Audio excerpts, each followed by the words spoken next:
मराठी, ते धडक ते धडक. तासगाव तालुक्यातील सुपरफास्ट बातम्या पाहण्यासाठी जिओ मराठी तासगाव या आपल्या नव्या चॅनलला आत्ताच सबस्क्राइब करा आणि बेल आयकॉनवर क्लिक करा. कमी खर्चात ब्रँडेड फर्निचर शोधायचा आता विषय संपला. रेडीमेड असो किंवा आपल्या साईजनुसार फर्निचरची निर्मिती असो, अल्प दरासह कमी वेळेत दर्जेदार फर्निचरसाठी एकच पर्याय म्हणजे बालाजी फर्निचर मॉल. सांगली जिल्ह्यातील सर्वात मोठ्या मॉलपैकी एक असणाऱ्या बालाजी फर्निचर मॉलची मान्सून धमाका ऑफर देखील सुरू. ब्रँडेड आणि प्रीमियम सोफा सेटसह सर्व प्रकारच्या फर्निचरवर आता थेट 30% मोठा डिस्काउंट.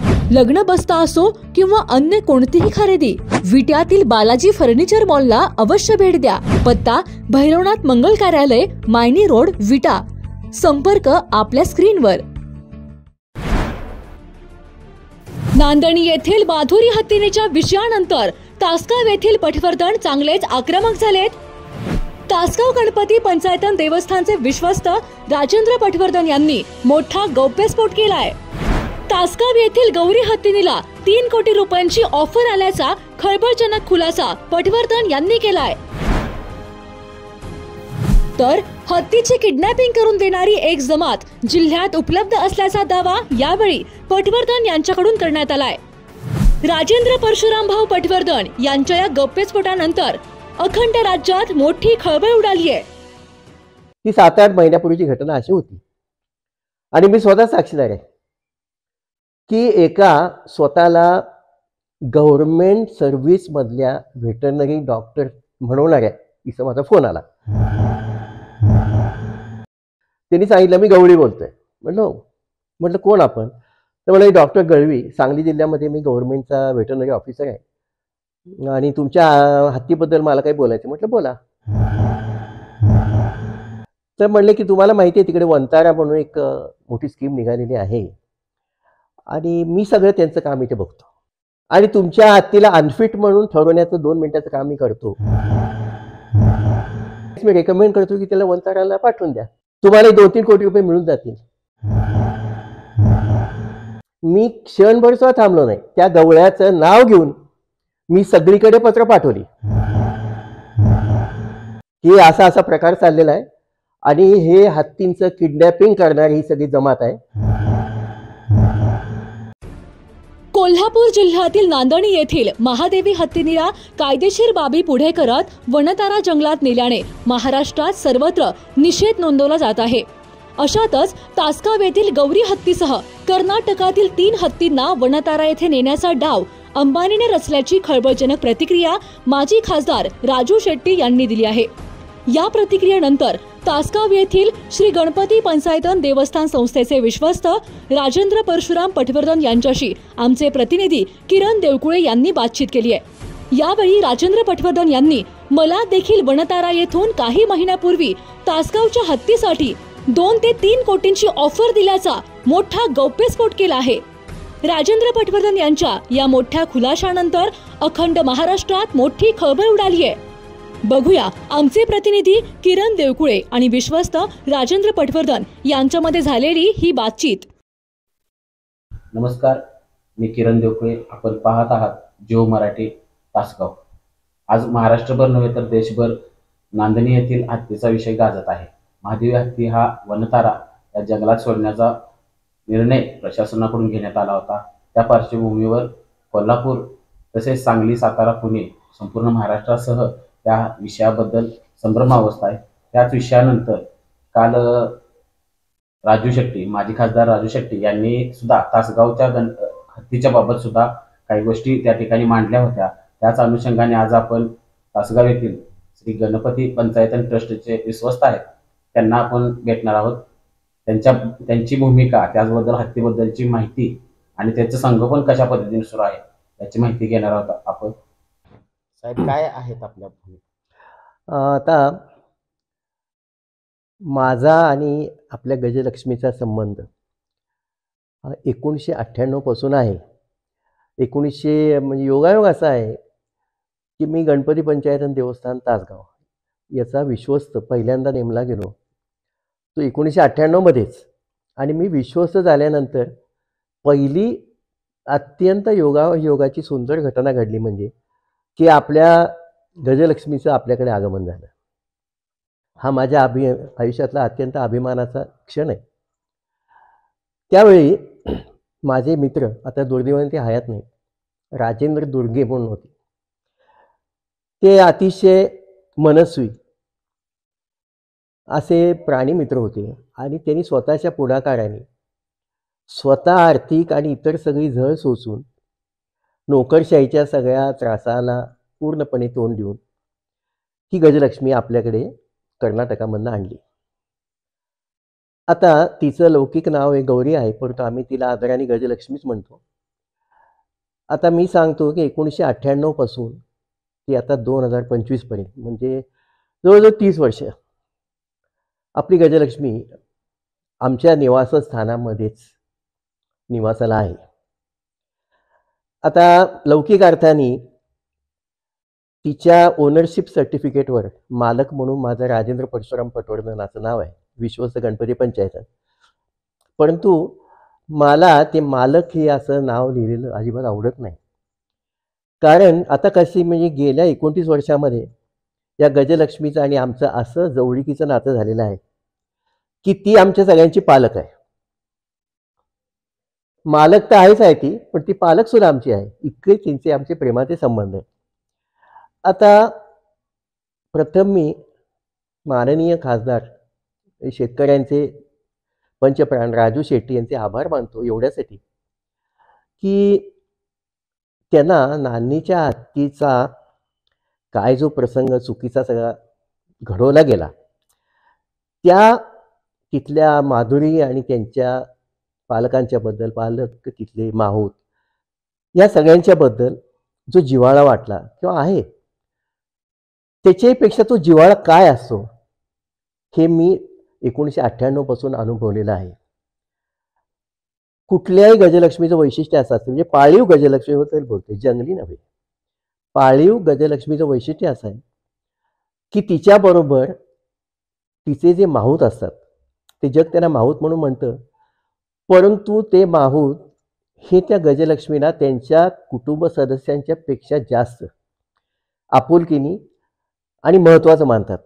आणि मी साक्ष आहे की 1998 पासून ते 2025 पर्यंत असा एकही दिवस गेला नाही की आमच्या गजलक्ष्मीपाशी माहुतांच्या पैकी एक जण 24 तास नाही. म्हणजे हल्ली जे काय कोण चुकीचं रण माजवत आहेत आणि काहीतरी खोटी प्रसिद्धी करतायत, त्यांना मी सांगू इच्छितो की हत्तीची म्हणजे आमच्या गजलक्ष्मीची निगा, तिच्याबद्दलचं प्रेम हे आम्ही किती खूप आहे वगैरे असं सांगण्याचं एक करणार नाही, प्रयत्नच करणार नाही. मी एवढंच म्हणेन की 24 तास तिच्यापाशी माहुतांच्या कुटुंबाचा, आता अय्याजबाई शेख म्हणून आहेत, त्यांचं आयुष्य गेले हत्तींच्या मध्ये. ते आज म्हणजे त्यांना आता नातवंड झालेले, पण ते सुद्धा आता तर 24 तासच तिथे असतात. आणि मी सांगते खरोखरच आहे, मी देवघरापुढे पुढे बसलोय. 1998 पासून आमच्या गजलक्ष्मीच्या सान्निध्यामध्ये 10 फुटाच्या अंतरामध्ये शेख कुटुंबापैकी एक सुद्धा व्यक्तीने असा एक सुद्धा क्षण गेलेला नाही. आणि आम्ही तिथे जाऊन निवासाला, ते पण तिथेच आहे. आणि तिची निगा म्हणजे काय असते, रोज आता 3दा आंघोळ असते आपल्या गजलक्ष्मीला. सरकारी निकषाप्रमाणे किती असू दे, पण आपल्याला भरपूर ओल्या वैरणीचा पुरवठा होतो. रोज तिला 250-300 किलो वैरण लागते, त्याच्यापेक्षा जास्त उपलब्ध होते आपल्याकडे. तासगावकर जनतेचं एवढं प्रेम तिच्यावर आहे की अगदी चहावाल्यापासून ते फळवाल्यांच्यापर्यंत ते हारवाल्यापर्यंत ती त्यांच्याकडे 2 मिनिटं थांबली नाही की त्यांना चैन पडत नाही. मग तुम्ही आमची गोष्ट तर कशी करू शकाल? एवढं तिचं आमच्यावर, आमचं तिच्यावर प्रेम आहे. आणि याबद्दल म्हणजे मला वाटतं की इतके दिवस एक घटना घडू नये अशी घडली, एक 7-8 महिने झाले या गोष्टीला, परंतु आता मला ते सांगणं अत्यावश्यक वाटतंय. आणि आपण मला संधी दिली म्हणून मी ऋणी आपला. ती 7-8 महिन्यापूर्वीची घटना अशी होती आणि मी स्वतः साक्षीदार आहे की एका स्वतःला गव्हर्नमेंट सर्व्हिसमधल्या व्हेटरनरी डॉक्टर म्हणवणाऱ्या तिचा माझा फोन आला. त्यांनी सांगितलं मी गवळी बोलतोय. म्हटलं कोण आपण? तर मला डॉक्टर गळवी, सांगली जिल्ह्यामध्ये मी गव्हर्नमेंटचा व्हेटरनरी ऑफिसर आहे आणि तुमच्या हत्तीबद्दल मला काही बोलायचं. म्हटलं बोला. तर म्हणले की तुम्हाला माहिती आहे तिकडे वंतारा म्हणून एक मोठी स्कीम निघालेली आहे आणि मी सगळं त्यांचं काम इथे बघतो आणि तुमच्या हत्तीला अनफिट म्हणून ठरवण्याचं 2 मिनिटाचं काम मी करतो की लगेच मी रेकमेंड करतो की त्याला वंताराला पाठवून द्या. तुम्हाला 2-3 कोटी रुपये मिळून जातील. आम्हाला आमच्याकडे पैशाला कमतरता नाही आहे. त्यांनी या पद्धतीनेच सगळीकडे हत्ती घेतलेले आहेत. उघडाउघडी सांगितलं. मी क्षणभर सुद्धा थांबलो नाही. त्या गवळ्याचं नाव घेऊन मी सगळीकडे पत्र पाठवली की असा असा प्रकार चाललेला आहे आणि हे हत्तींचं किडनॅपिंग करणारी ही सगळी जमात आहे. मग त्यांची नावं अंबानी कोणी देऊ देत, वंतारा देऊ देत, गवळी देऊ देत. त्याच्यानंतर मी ही पण चौकशी केली की असे हे डॉक्टर गवळी म्हणून कोणी गव्हर्नमेंट सर्व्हिसमध्ये आहेत का. तर मी चौकशी केल्यानंतर सांगितलं बहुतेक ते त्यांचं नाव त्यांनी वेगळं घेतलं असेल, जे गवळी येते हे नव्हे वगैरे तशी आम्ही वेळ मारून नेली. परंतु मी ही पत्रापत्री करून सगळीकडे आमची व्यथा मांडल्यानंतर तेव्हापासून आमच्यापर्यंत अशी त्रासाची कुठली घटना घडलेली नाही. परंतु त्यापूर्वीची मी घटना सांगतो की आता ते practice of ethical treatment to animals म्हणजे पेटा वगैरे म्हणतात ती. ह्या सगळ्या ज्या मी म्हणतो की ट्रबल मेकर सगळ्या संस्था आहेत असं माझं तरी मत आहे. आता एक मी साधी गोष्ट सांगतो, मी स्पष्ट बघताय. आमची गजलक्ष्मी आणि नानीची गजलक्ष्मी दोघींचं वय एकच आहे. 1986चा दोघींचा जन्म आहे. 38 वर्षाच्या या प्राणी मात्रांना हा 23 वर्षाचा अनंत अंबानी कितपत समजू शकतो. तो जन्माला यायच्या आधी त्या इथे आहेत, त्याला सांभाळणारे लोक आहेत आणि हा सांगतो मी रिहॅबिलिटेशन सेंटर काढले. अरे म्हणजे रिहॅबिलिटेशन सेंटर मी तो आमच्यावर आरोप करतोय की आम्ही त्यांना आजारी ठेवले म्हणून. अरे आम्ही एक वेळ आम्हाला स्वतःला ताप आला तर विसरून नाही, पण त्यांना एक दिवस जरी तिने थोडी वैरण कमी खाल्ली तरी आम्हाला 10-10 दिवस झोप लागत नाही. इतकं प्रेमाने आम्ही करतोय. तर सांगतो मी, तर अशीच एक घटना 5 वर्षापूर्वी घडली होती. हे एकदम घडत नाहीये. तर आता ते डॉक्टर अजित उर्फ डॉक्टर पापा पाटील म्हणून एका सरकारी इन्स्पेक्शन कमिटीचे मेंबर म्हणून इथे आलेले होते. त्यांचं मी डेझिग्नेशन बघितलं तर त्याचं लिहिलं होतं मानद प्राणी संरक्षक मित्र, प्राणी मित्र संरक्षक. मग इथे आले आणि अत्यंत खोडसाळपणे काय वाटते ते बोलायला लागले. मी म्हटलं हे बघा, तुम्ही अजित पाटील काय आहात, डॉक्टर म्हणून लिहिले, तुम्ही माणसाचे जनावरांचे डॉक्टर आहात, कुठली डिग्री आहे तुमच्याकडे. एक शब्द नाही, एक नाही, दोन नाही. म्हटलं मानद तुम्हाला नेमलंय गव्हर्नमेंट म्हणते, तुमचं क्वालिफिकेशन काय, तुमचं अपॉइंटमेंट लेटर काय, कोणी दिलंय तुम्हाला. म्हटल्याबरोबर तो मनुष्य पळून गेला. परंतु मला अत्यंत हृदयाला खुपलेली गोष्ट अशी की त्या व्यक्तीला इथे पाठवलं होतं. ती समिती गव्हर्नमेंटनेच संघटित केलेली होती. मग मी त्या व्यक्तीबद्दल राईट टू इन्फॉर्मेशन खाली पत्र लिहिली की या माणसाचा हत्तीशी संबंध काय, इन्स्पेक्शनला नेमलं, मानद कुठला मान त्याचा, एक स्व डिग्री त्याच्याकडे नाही, कुठलं क्वालिफिकेशन नाही, किती हत्तीने तपासलेत, याला नेमलं कोणी.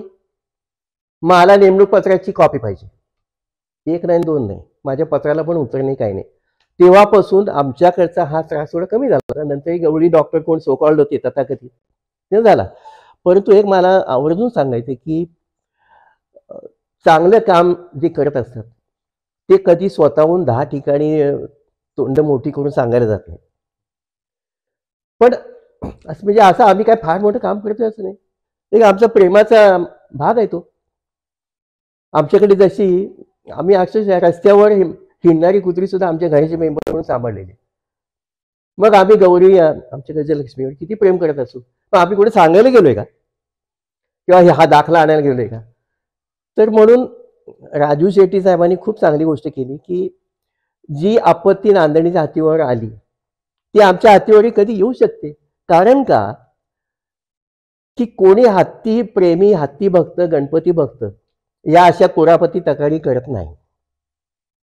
ह्या सगळ्या मुद्दामून कुरापती करणारी जी अपराधी माणसं आहेत त्यांचा शोध सरकार घेईल की नाही मी सांगू शकत नाही. कारण सरकारी समितीच अशी नेमली म्हणून सांगतात, त्यांचेच लोक आहेत, तेच म्हणतात म्हणे हत्तीला आम्ही उद्या तिकडे नेणार आहोत. आणि मी सांगतो नानीच्या हत्तीबद्दलचा माझा अनुभव आपण ऐका, की जेव्हा हा सगळा प्रक्षोभ झाला आणि जेव्हा बातमी आली की हायकोर्टाने हुकूम दिलेला आहे की वंताराने तिला न्यावी म्हणून, तेव्हा बातमी होती की सुप्रीम कोर्टामध्ये त्यांनी अपील दाखल केले. त्या दिवशी मी एक नैतिक पाठिंबा त्यांना दाखवा म्हणून नानीला स्वतः गेलो. तर तेव्हा मी त्यांना विचारलं, म्हटलं काय आता परिस्थिती काय आहे, म्हटलं हायकोर्टाच्या निकालाची. तर ते म्हणले हायकोर्ट आपण सुप्रीम कोर्टामध्ये रिट पिटिशन दाखल केले. मग मी त्याला माझ्याही सुप्रीम कोर्टाच्या वकिलाचा हवाला दिला, नंबर दिला. आणि सुप्रीम कोर्टामध्ये माझं एक वैयक्तिक जुनं काय ते प्रकरण आहे, तर 2014 दाखल केलेल्या प्रकरणाची अजून सुनावणी झालेली नाही. म्हणून नानीच्याही माधुरीच्या पालकांचा आणि माझा चोर एकच होय की ठीक आहे, आजच त्यांनी तुम्ही दाखल केलं ना, आपण जरा सगळा विचार करूया की तुमच्या वकिलांना काय मदत करता येईल. आमचेही वकील खूप बुजुर्ग वकील आहेत. तेव्हा त्यांना पण कल्पना नाही की आमचं 11 वर्ष सुप्रीम कोर्टामध्ये पिटिशन आहे आणि हे दाखल कधी केलं आणि सुप्रीम कोर्टामध्ये अपील यांचं फेटाळलं माधुरीच्या पालकांचं. आणि त्यांनी काही करण्याच्या आधीच तिला उचलून किडनॅपिंगचं त्यांचं स्क्वॉड एक कोल्हापूरमध्ये हजर होतं. आपण याचा अर्थ लक्षात घ्या की हे सगळं पूर्व नियोजन हा भयानक मोठा कपट कारस्थानाचा प्रकार आहे. अप्रतिम अफाट प्रेम तासगावच्या गणपतीवर आणि आपल्या गजलक्ष्मीवर आहे. कुणी येऊन बघा तिचं संगोपन कसं होते. पण आता मी सांगतो की कुणी येऊन बघा हे सुद्धा म्हणताना मला अंगावर शहार येते, कारण मी अनुभव घेतले की कोणी येऊन फोटो मी प्राणी मित्र कुठेतरी दाखवायचं एक व्हिजिटिंग कार्ड आणि लगेच कुठेतरी जाऊन कंप्लेंट करायची. म्हणून आपण कधी गौरीची लोक चक्कर असते गावात किंवा आवर्जून तिला भेटा, तिच्याकडनं आशीर्वाद घ्या, पण तिचे फोटो कृपया कोणी काढायची आमच्यावर भीड आणू नका. आणि मी एवढं सांगतो की कधीच आमच्या मनात किंवा कोणाच्या मनात आमचे आयाज बाईचे त्यांचं माऊत कुटुंब त्यांची 10 सदस्य इथे, तर मी बघतोय ना की ते कुठेही असोत काही असोत, परंतु गौरीची वैरण, तिचे आंघोळ, तिचं सगळं, तिचं हिंडणं, तिचं आरोग्य हे प्रथम त्यांच्या डोक्यात असते, त्यांची आणि त्यामुळे आम्हाला इतकं सगळं आंघोळी पडून गेले की ते आमच्या कुटुंबाचा सदस्य आहे आमची गजलक्ष्मी. आता याची पलीकडे मी काय सांगू. तर आज तासगावच्या गजलक्ष्मी आणखी त्याचबरोबर नांदणी येथील महादेवी हत्तीबद्दल राजेंद्र परशुरामभाऊ पटवर्धन यांच्याकडून बऱ्याच गोष्टीचा या ठिकाणी खुलासा झालेला आहे. तर पाहत राहा या अशाच ताज्या घडामोडीसह जिओ मराठी तासगाव, दे धडक बेधडक. जिओ मराठी, दे धडक बेधडक.